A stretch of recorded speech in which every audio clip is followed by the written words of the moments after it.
పొద్దున బయటికి వెళ్ళి వచ్చిన దగ్గర నుండి తలనొప్పి అని చెప్పేసి అల్లాడుతున్నావు. పద ఎంఆర్ఐ తీపిస్తా పద.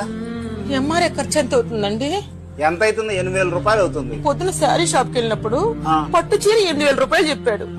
ఎంఆర్ఐ ఖర్చు పెట్టి 8,000 ఏందో, నాకు పట్టు చీర కొనేవచ్చు కదండి. మరి నీ తలనొప్పి? ఆ పట్టు చీర కొనలేకపోయాననే కదా ఈ తలనొప్పి వచ్చింది. బాబీ ఇగో దివాళీకి చీర కొనుక్కున్నా, ఎట్లుందో చూసి చెప్పు. బాగుంది. ఎంత కొన్నావు? 10,000 బాబీ. 10,000? ఈ చీర కూడా 10,000 కొంటాడా? అనే తెలియలేదా నీకు?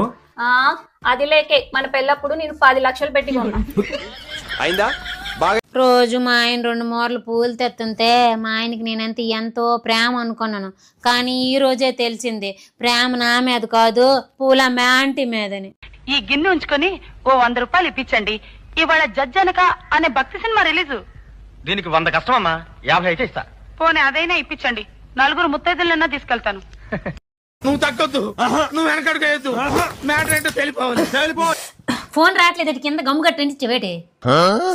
చైతి ఒకసారి వచ్చింది కదే. వచ్చింది కదా, బయటికి వెళ్ళి గంట నేను నీకు ఫోన్ చేస్తానా, ఎత్తలేని కేట్ సలుపు.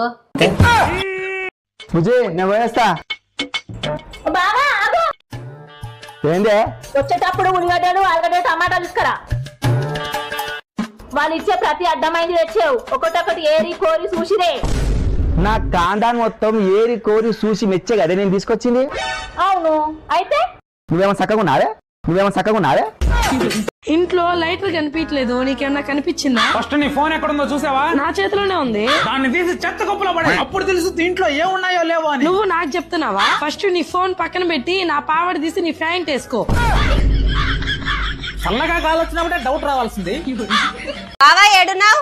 కటింగ్ చేయించుకొని ఇంకే కటింగ్ షాప్ కి వచ్చిన. ఓసారి కటింగ్ చేస్తే అతను ఫోన్ ఇయ్యు. ఇస్తున్నా. కటింగ్ ఎంత? 100 రూపాయలు. షేవింగ్ ఎంత? 50 రూపాయలు. సరే 50 రూపాయలు తీసుకొని నెత్తికి షేవింగ్ చేయి. ఏమండి, నేను మా అమ్మాళ్ళ ఇంటికి వెళ్తానండి, కానీ ఒక కండిషన్ అండి.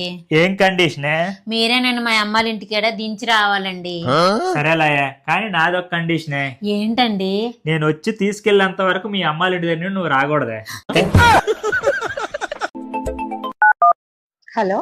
హలో, మీకు పెళ్ళైందా? ఇంకా కాలేదు, మ్యాచెస్ వస్తున్నాయి. అవునా? ఇంతకు మీరెవరు నా గురించి డీటెయిల్స్ అడుగుతున్నారు? నేను మీ మిస్సెస్ ఫ్రెండ్ ని, తను కాన్ఫరెన్స్ లో ఉంది, మిమ్మల్ని అడగమంది.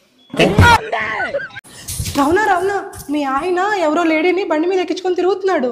తిరిగితే తిరగనివ్వు, ఎటు తిరిగినా సాయంత్రానికి నా ఇంటికే కదా రావాలి. నా తలకాయ బాగా చెప్పిన మాట విని అంతే, ఊరికే నా బుర్ర తింటుంటది. ఏంటండి ఇది? అత్తగారితో ఇలాగేనా మాట్లాడేది? ఆవిడ వయసు కన్నా కొంచెం రెస్పెక్ట్ ఇచ్చి మాట్లాడండి. ఒకవేళ అమ్మ తిట్టినా కూడా పడాలండి. పదండి, వెళ్ళి అమ్మకి సారీ చెప్పండి. అక్క, నా కొడుకు బంగారం వచ్చిందిగా కోడలు రాక్షసి, మా ఇద్దరి మధ్యలో గొడవలు పెట్టేస్తుంది. ఏందే రూమ్ ఇంత చల్లగా ఉన్నది? 1000 రూపాయలు డౌన్ పేమెంట్ ఇచ్చి ఏసీ కొనుకొచ్చిన. 3 నెలల తర్వాత ఈఎంఐ కట్టపోయింది అనుకో, ఉన్నదంతా ఊడవెక్కుని పోతాడు. తీసుకపోతే తీసుకోపోని, 3 నెలల తర్వాత మనకి ఏసీ ఎందుకు? మీ ఊర్లో దోమలు ఏమని పిలుస్తారు? మేము పిలం, అవే వచ్చి కుట్టుపోతే.